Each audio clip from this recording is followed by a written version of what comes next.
les systèmes utilisés soit par les agents, soit par les salariés sont souvent des anciens systèmes qui ont été empilés les uns sur les autres. Et même pour les entreprises qui sont dites handi-accueillantes, même très handi-engagées, quelquefois on a des difficultés.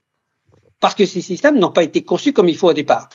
Alors, pour les malvoyants, ça se passe généralement assez bien, comme le disait Anne tout à l'heure. Grâce à les systèmes, on arrive soit avec les fonctionnalités d'accessibilité standard de Windows, celles ou avec ZoomText, par exemple, on arrive à peu près, dans souvent des cas, à se servir des systèmes.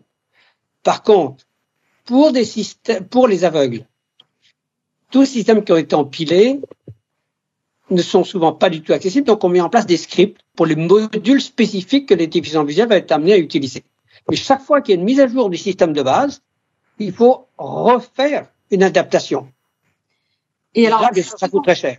Voilà. Et la dernière chose, c'est qu'il y a des cas, je finis juste Laetitia, et la dernière chose, bien sûr, c'est que dans bien des cas, eh bien, on n'arrive même pas à mettre en place de script. Et Pierre Maragou a cité 2 exemples tout à l'heure.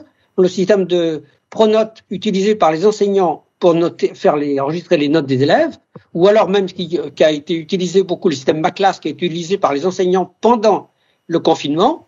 Ce système n'est absolument pas accessible pour les déficients visuels. Et là, il n'y a pas de façon d'adapter. Mais oui, justement, c'est ça que je voulais vous poser comme question. C'est comment on fait, au final, il faut recoller entre guillemets, les pots cassés derrière.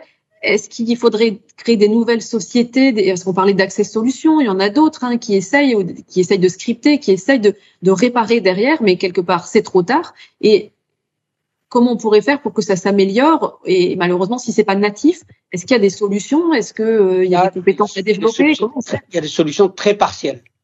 On arrive, dans certains cas, à adapter des modules. Si on prend l'utilisation de le grand logiciel que tout le monde connaît, SAP, qui est utilisé dans le monde entier, certains modules sont accessibles, d'autres pas. Et on ne sait pas bien pourquoi certains arrivent à adapter, d'autres pas. Donc c'est pour ça que l'objectif vraiment en tant que militant que l'on va expliquer ce matin, c'est vraiment qu'il faut dès le départ, quand on conçoit les systèmes, dans le plan directeur, que les systèmes soient conçus en utilisant les règles d'accessibilité, qui sont connues, elles sont répertoriées, le tout c'est de les utiliser. On en parlera tout à l'heure. Oui, parce que sinon, il faut des informaticiens carrément ultra forts pour tout recoder derrière, et encore, ça marche pas. Et en plus, souvent, ce sont quand même des personnes handicapées visuelles qui s'y collent directement. C'est vraiment pas le plus simple. C'est pas le plus simple. Et puis, dès qu'il y a une mise à jour des systèmes, ça marche plus. Dès qu'il y a une mise à jour du système, ça marche plus. Vraiment, c'est pour ça qu'il faut que ce soit conçu nativement accessible.